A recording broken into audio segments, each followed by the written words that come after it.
Hey guys, we're back today with another video. So I get asked all the time, how do you set up your lab and how do I get started with, capture the flag and all that kind of thing. So I think I'm gonna make a quick little series on, how I set myself up, how I do my exercises on hack the box or any capture the flag kind of thing. So basically, I'm just going to start you off from the very beginning, how I set myself up, and then we'll go on into some, you know, additional topics later on. Excuse me. You have to forgive me. I'm just still having my morning coffee, so let's just jump right into this and get it going. So the first thing you want to do is you're going to want to go to the Kali Linux, and I use Kali Linux because honestly it's just the best for this kind of thing. And I know people say you can use different distributions, and but I like Kali. I just stick to what I know. It's what I learned on, it's what I started with, so I just stick with it.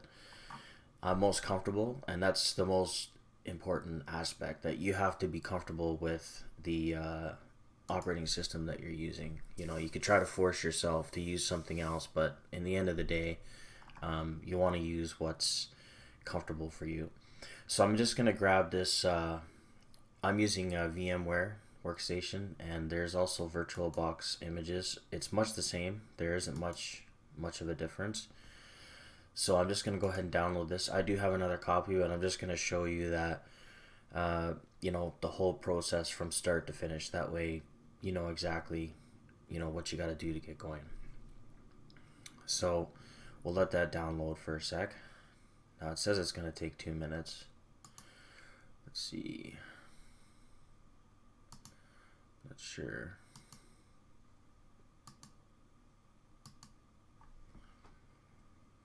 It says 1 minute, so that's fine. Let's just let it download. So once that downloads, you're going to want to place it in the location where you want your virtual machine to operate from. And you can get VirtualBox or VMware from their website respectively, right?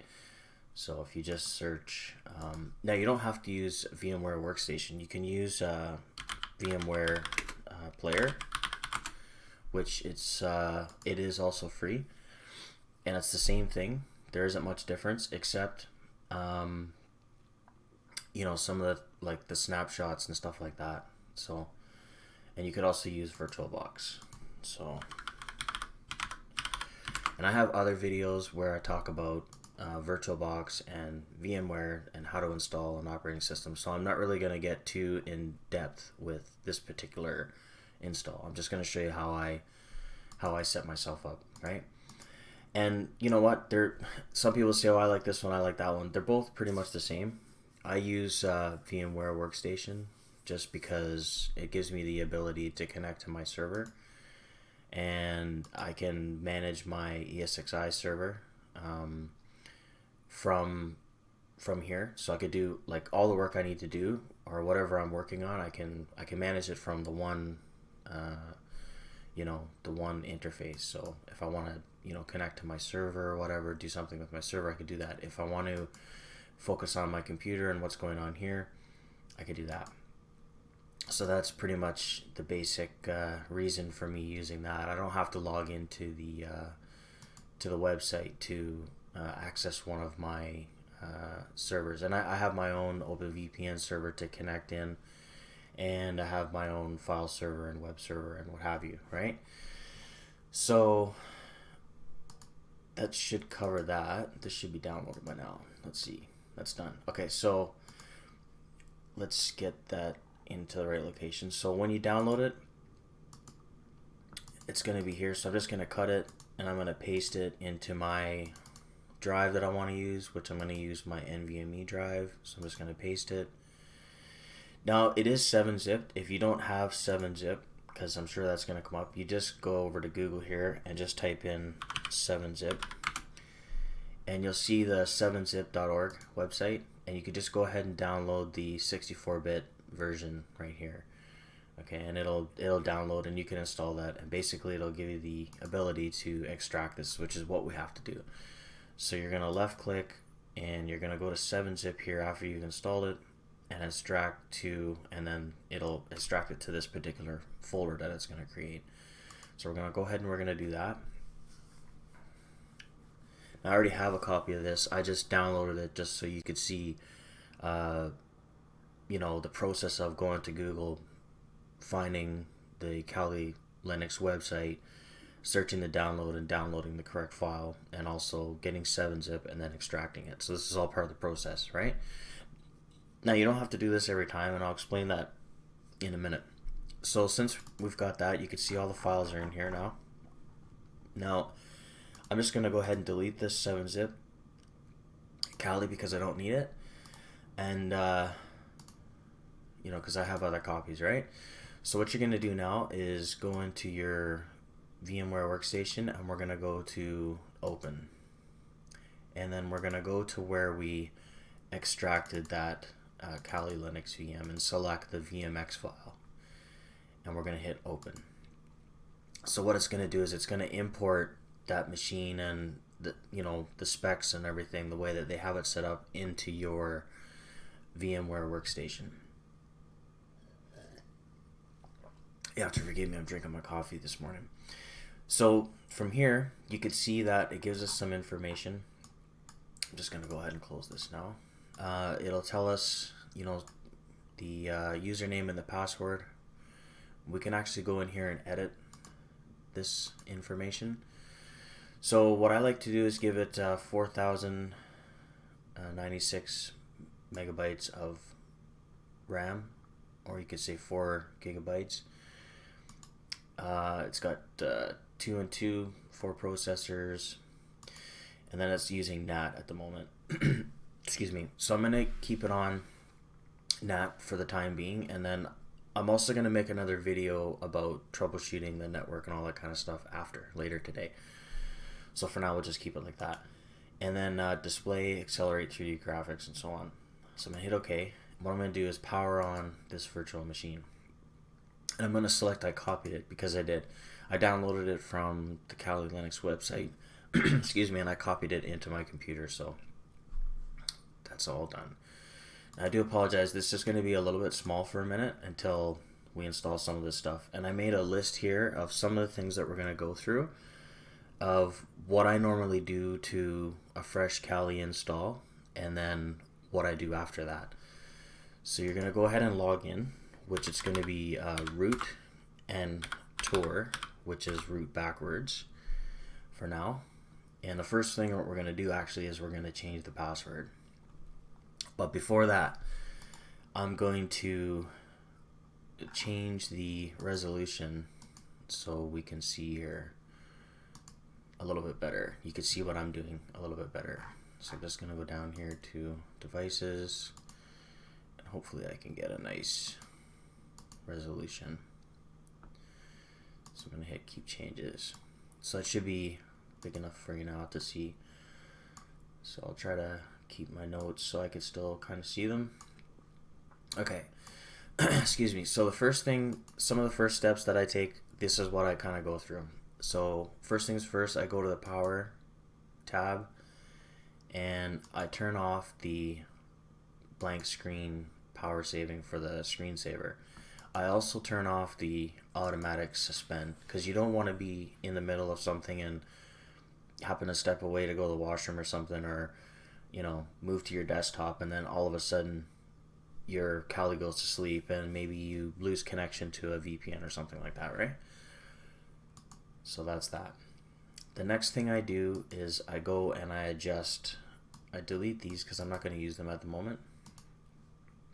I'm going to go and adjust my font sizes and stuff. Now I have a 4K display and I would make this full screen, except I want to be able to see my notes, and at the moment I can't copy them over. So and I want to stay on track. So what I normally do is I'll go here to fonts and I'll bump these up to 12 just to make it a little bit easier to see. All of them at 12, because I normally work on, like, do any penetration testing or whatever from here. Like if I'm doing CTFs, I work from here. I don't dual boot or anything like that. If I'm doing like a penetration test, I'll use a live USB. So for the scaling factor, I'm going to put it on 15 to make things easier to see. So you can see it's like already a nice big difference. Next thing I'm going to do is just increase the icon size, and this is all your personal preference. You don't have to do any of this stuff. This is just for me to kind of make things a little bit better. Okay, so we've got all that done. First things first is I'm going to change the password, because Kali comes with its own default password. So, and there's nothing wrong with running as root, providing you know what you're doing. If you're not comfortable with Linux and you don't know the do's and don'ts of things you shouldn't do, then you can create a user at this point and you can log in as a user. And there really isn't much difference using Kali Linux to any other Linux distribution, minus the fact that it's highly optimized and it has a lot of really good tools installed. So first thing we're going to do is change the password. So I'm just going to select a password here,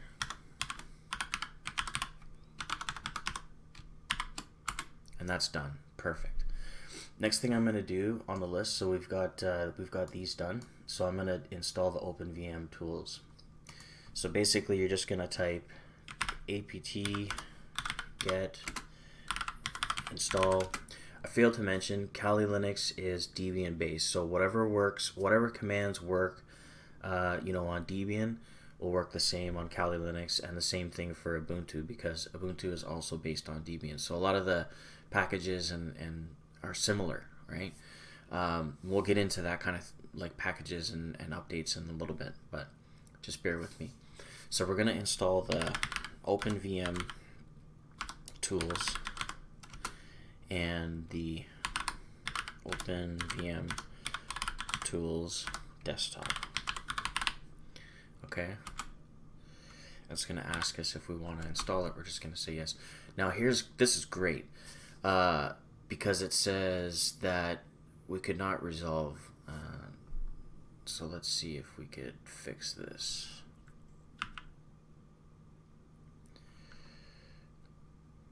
So now there's a good chance that we don't have any network connectivity here. So let's just check. Yeah, so it seems that we've got an issue with our internet here. So this is great. This is kind of what I wanted to run into so we could fix it.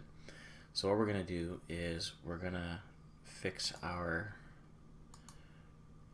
networking here. So we can see here that this networking is not working at the moment. So what I'm going to do is I'm just going to add a network adapter, and I'm going to use bridged, and that should give us network connectivity, and it did. You can see right here it's now connected. For some reason my NAT network is not working at the moment, but we're going to remedy that in a second. So what we're going to do, you can just use the up arrow key to go back to the previous command that we entered in, and we can go ahead now and hit enter, and it's gonna install that for us. And you can see that excuse me, it installs what is required, and the resolution is going to change, and that's perfectly fine. So we're just going to let that go ahead and do its thing.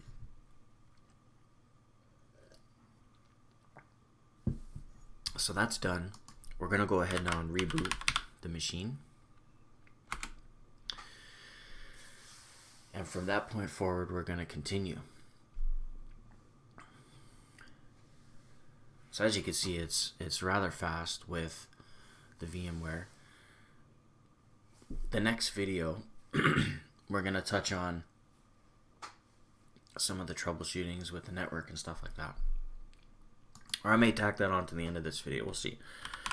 So we're going to go ahead and log in. And we're going to log in with the new password that you selected from before. And it should automatically bounce back to where we were as far as resolution and stuff. So we're going to go ahead now and jump back into the terminal here. And now we're going to run our update command.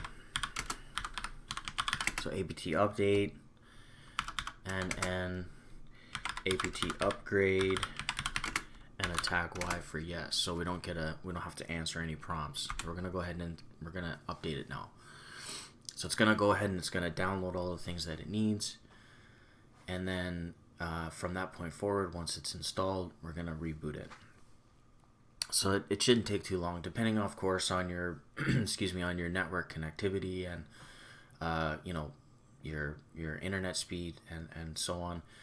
But this is like a really quick way to get ready to to set yourself up to start doing some capture the flag exercises or anything really in regards to a lab environment and penetration testing. But this is how I set up my lab. So if I'm working on something or working on a project, or if I'm going to use something, this is what I do. And I don't do this every single time. I'm going to show you what I mean by that in a second once this is finished. Basically, once this machine has been completed and it's all up to date here, you can see I've got a star on this one here. So basically, when this one's done, what I'll do is I'll put a star on it, and then I'll go in here and I'll go to the Manage tab, and then I'll clone it.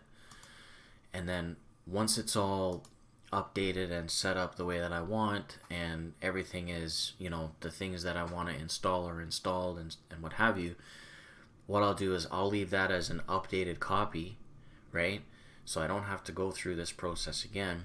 And what I'll do from that point forward is I'm going to clone it, right? So I'm going to make a copy of it, right? You can even export it in VirtualBox and stuff like that. So you can export it or clone it, and then you could use the clone and do whatever you want with it. And then when you're done, you just delete it.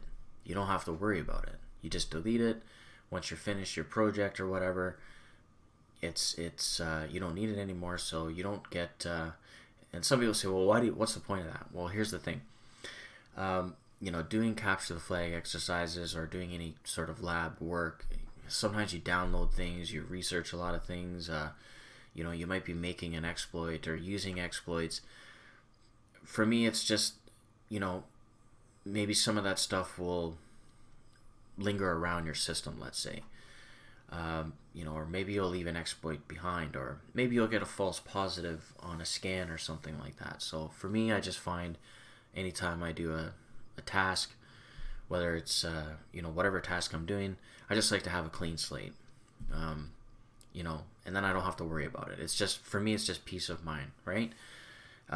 You don't have to do that. I mean, some people like to set up a lab environment and they install all kinds of things and they use a lot of different things and they have it set up in a particular way, and that's how they like it. And that's fine. You could do whatever works for you, right? For me, this is what works for me. And I do a lot of hack the box challenges, so maybe one day I'll go through what I did on some of the retired machines or whatever to kind of show you my process of how I did what I did with a particular machine. I tend to not do any live capture the flag exercises because I'm really not that good. What I am good at is Google. I'm really good at searching for the answers online and learning about different things that I can do. So with regards to capture the flag, I do a lot of hack the box. So hack the box machines, they have a specific way to find a vulnerability and then take advantage or exploit that particular vulnerability. So I'm going to go ahead here and select yes for restart services. Going back to hack the box, so basically, I'm going to go ahead and hit OK for the restart of the display manager. So, for hack the box, I don't do it live because, one, you can't. It's against the terms of service, and two, each box is like a new adventure, and there's a lot of little clues left around, and there's sometimes there's things purposely placed to give you some clues on what to research and whatnot. And sometimes you go down a rabbit hole, but sometimes you find a very valuable piece of information, and then you could do a lot of research on that particular topic or that particular piece of information, and you could find a way to utilize that information to advance in the box. And that's kind of how I do it. So this should be up to date in a second, and then we'll carry on with the next step. So this particular Kali coming out of the box, it's already pre-set up and pre-configured, and basically all we're doing is we're making a few small changes to, one, make it safe for us. It's not using the default password, right? So we changed the password already. And two, in a minute here, we've updated it. We've installed our OpenVM tools. So now, for example, if we wanted to, we could actually do the copy and paste kind of thing. So for example, if I copy this from my note here now, and then I paste it in here, it's going to work because we're on the same machine, right? And that's the benefit of having the OpenVM tools. So, and that's kind of how I do it. I do a lot of research on my Windows computer, and then I have my Kali VM running on the side, and that's how I'm comfortable. That's kind of how I do what I do. So I'll have a browser open on this side, doing all my research, and then I'll have my Kali VM over here, and then I could just research whatever I need to research, and then I can go and I can discover different tools and how to use them and so on, and then I can have my Kali machine running over on this side over here, right? Okay, so that's basically how I do it. I will show you in a second, or possibly I'll show you in another video how to get started with to get on Hack the Box and how to set up your OpenVPN and that sort of thing. Maybe I'll do another video for that where I've already got the Kali up and running and I've got my credentials passed over to the machine, so I'm not doxing myself online. But you can see it's for me, this is kind of how I do it. I do all my research here, and everything works just great. So I can research all my topics and stuff.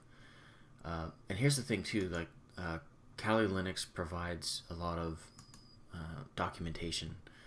A lot of the issues, a lot of the problems you may have, you can find an answer for. Whether you're installing it on the hard disk, dual boot. Some people dual boot, but I mean, to be quite honest, most of the things that I've done with Kali Linux in general, with regards to capture the flag exercises or any sort of forensics or reverse engineering or anything like that, I've found just the basic regular install of Kali is just fine. I don't need a ton of power for Kali to run. So we'll just let this finish up here in a second. Now, apologies for the length of time for this to update, but I kind of wanted to show you the whole process start to finish of, hey, this is how we download the image, this is how we extract it, and this is how we import it. And now we've gone through the steps of changing the password, installing the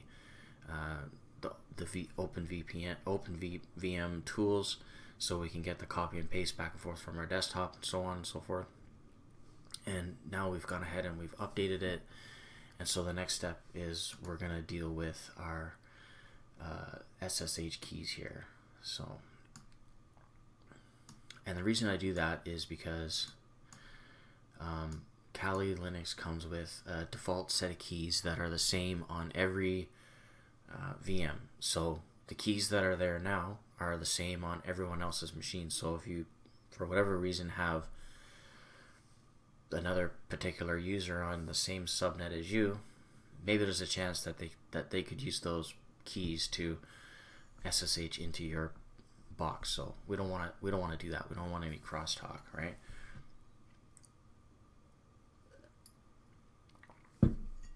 So this is just about done here now. It's going to finish up in a sec.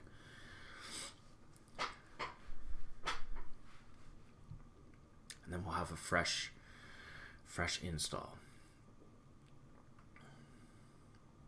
And you can make a clone of a clone if you want. It doesn't really matter. So this is all set up here now. We're gonna go ahead and reboot one more time. It's gonna update the kernel. So everything is up to date now, 100%. The newest Kali version, 2019.1, I believe. Yes, right. So it's the newest Kali, and there isn't much difference between this and using the ISO, except for the fact that we don't have to go through. Excuse me. We don't have to go through and install everything. It's already been installed for us, so we just have to basically open it and then make a few small tweaks for us to use it. So I'm gonna go ahead and reboot now, and then I'll show you the last part of this particular video in getting started with your lab environment. Now, like I said before, you could use Parrot or whatever you want. You could use any excuse me, you could use any Linux distribution in reality. But for me, getting set up quickly, you know, with a good environment, with all the tools that I normally use, it's all ready to go. Okay, so that's all done now. So what we're going to do here is now we're going to cd into our etc SSH folder. And you can see here we've got some keys and stuff, right? And these are the default keys. So what we're going to do first is we're going to make a directory, and we're going to call it default keys. And what we could do actually is I can actually show you the process as it's happening in Nautilus here. So let's just go in there. Let's see if we can find this folder. You have to forgive me, I just woke up, so there we go. So we can see all the default keys there. So you can see here now, so we're going to make a directory called default keys, right? So we're going to go ahead and we're going to do that. You can see we've got the folder populated there now. And now we're going to move SSH host, and we're going to move it to default keys. Okay, and you can see all the keys are moved over there now, so you can see they're in here. All right, so we've done that. So now we're going to regenerate some new keys.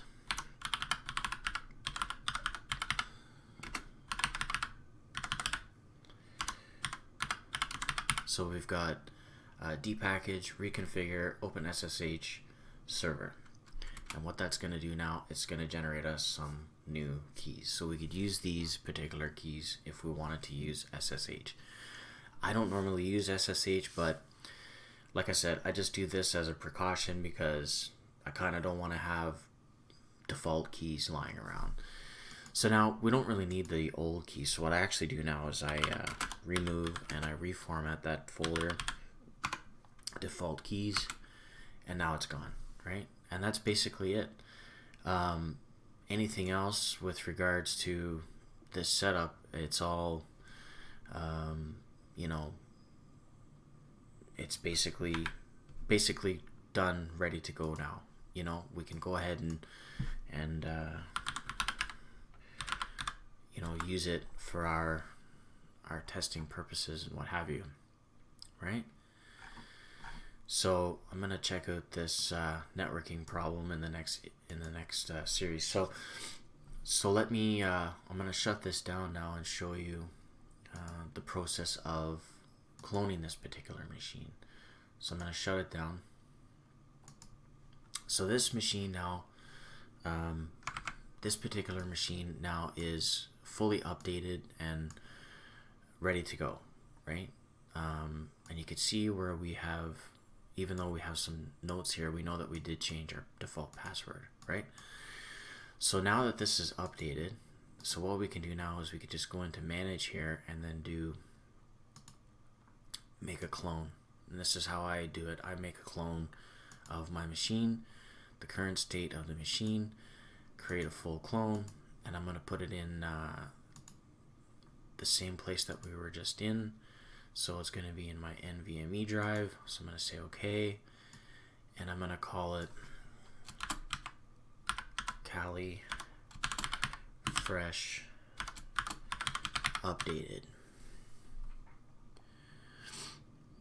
And I'm actually going to make a folder to reflect that name. Okay, so I'm going to hit finish. It's going to go ahead and it's going to clone that machine now, and what I'm going to do is I'm going to boot back into that cloned machine so you can see that everything is the same as what it was before, right? So it doesn't take very long.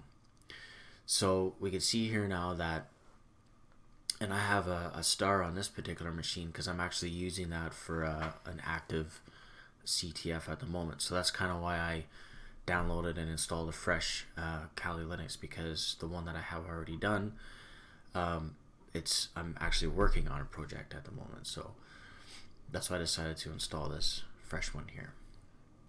So it's going to take a second, and actually if I go into my, so it's all done here, right? So now it's gonna go there.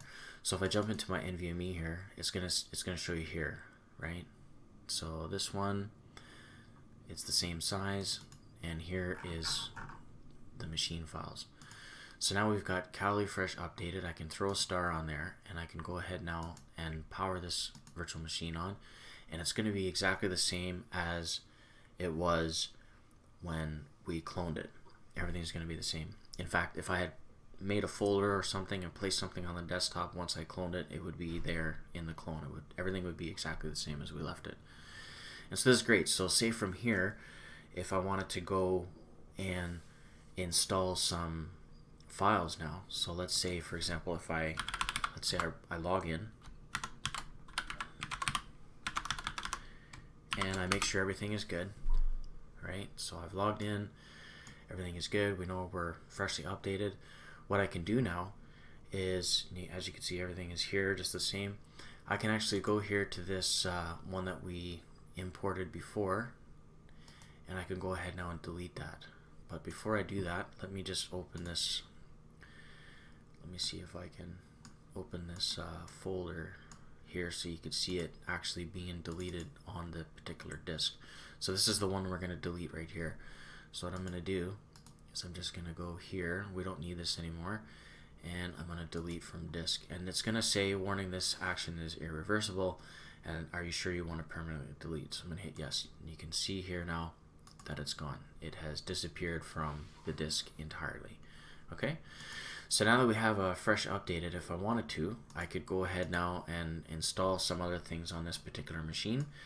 And if I wanted to alter this machine in any way or install some more packages or anything from GitHub, let's say for example, you know, I could actually just clone this machine again once I've updated a little bit further.